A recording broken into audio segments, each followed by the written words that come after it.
چودھری محمد علی رضولوی صاحب کا مضمون ہے بیوی کیسی ہونا چاہیے۔ مجھ سے یہ سوال کیا گیا ہے کہ بیوی کیسی ہونا چاہیے۔ میں کہتا ہوں بری بیوی کوئی مجھ کو دکھا دے تو میں اس سوال کا جواب دوں۔ میں اس کا بھی دعوے دار ہوں کہ میں نے آج تک کوئی بدصورت عورت بھی نہیں دیکھی۔ آنکھیں رکھتا ہوں، دنیا دیکھی ہے، اگر ہوتی تو آخر میں نہ دیکھتا۔ ہمارے پڑوس میں ایک میاں بیوی رہتے ہیں جن کا جوڑا پوری طور سے مل گیا ہے۔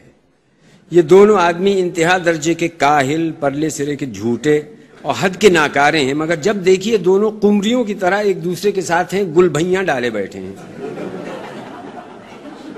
ان کے 2 بچے ہیں، کسی نے ان بچوں کا دھویا ہوا منہ کبھی نہیں دیکھا۔ کپڑے ان لوگوں کے تن پر سے کٹ کے گر جاتے ہیں مگر دھوبی کو دینے کی توفیق نہیں ہوتی۔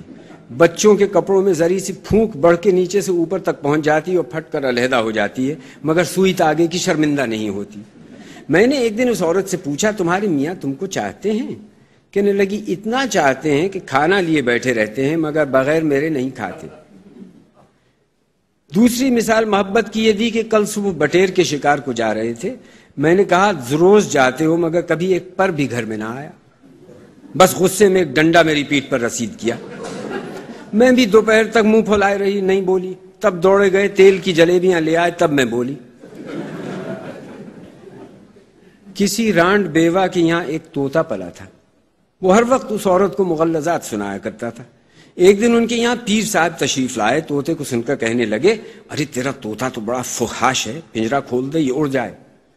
کہنے لگی رہنے دیجئے میاں صاحب، گھر میں مردوے کی ایسی بولی تو سنائی دیتی ہے۔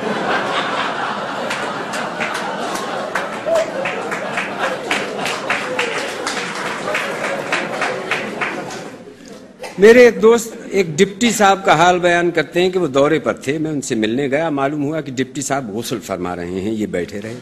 جب دیر ہوئی تو انہوں نے پھر دریافت کیا، معلوم ہوا ابھی تک غسل میں ہیں۔ سرکاری کام تھا جس کے ناتمام رہ جانے میں دونوں کی بدنامی تھی، اس وجہ سے سنگ آمد سخت آمد انتظار کرتے رہے، مگر ڈپٹی صاحب آج نکلنے کا نام لیتے ہیں نہ کل۔ ان کی آنتیں قل ہو اللہ پڑھ رہی ہیں مگر ان کی برآمدگی کی کوئی صورت نہیں دکھائی دیتی۔ خیر گھنٹوں کے بعد طلبی ہوئی تو کیا دیکھتے ہیں کہ ڈپٹی صاحب دفتر کے پاس کرسی پر بڑی شان سے تشریف فرما ہیں، مثلوں کا ڈھیر لگائے مگر خالی پتلون اور کھڑامے پہنے بیٹھے ہیں۔ کام پورا کر کے جب یہ باہر نکلے اردلی سے اس انوکھی وجہ کا سبب پوچھی بیٹھے۔ معلوم ہوا کہ بیگم کو کسی بات پر غصہ آ گیا، انہوں حکم دیا کہ آج اس مونڈی کاٹے کو کپڑے نہ دیے جائیں۔ خیال تو کیجئے جاڑوں کا مہینہ، خیمے کی زندگی، لیکن اگر ڈپٹی صاحب کو یہ باتیں پسند ہیں تو ہم آپ برا ماننے والے کون؟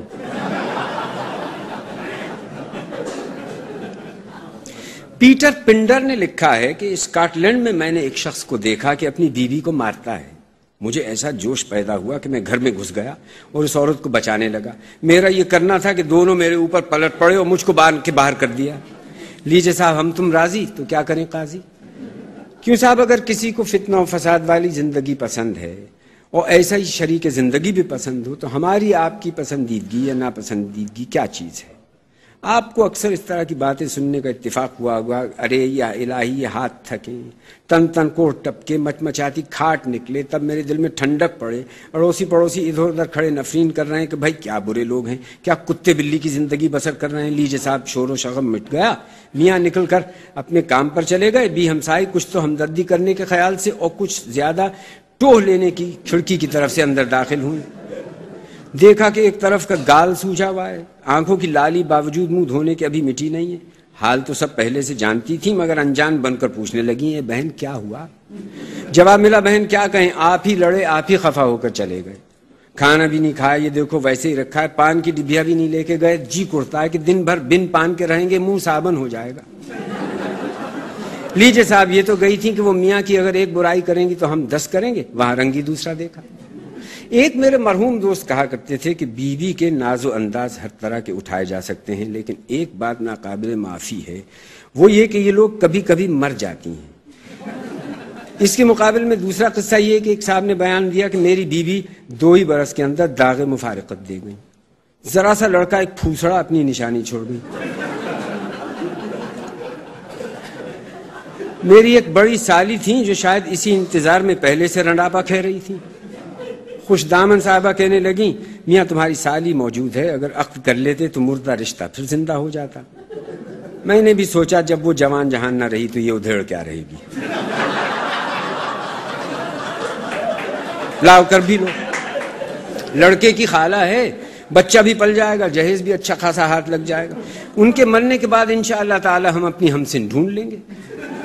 لیجیے صاحب عقد ہونے کو ہو گیا، مگر وہ آج مرتی ہیں نہ کل، وہ تو پہلے ہی سے بوڑھی تھیں، میرے بھی دانت گر گئے، مگر وہ جانے کا نام نہیں لیتی۔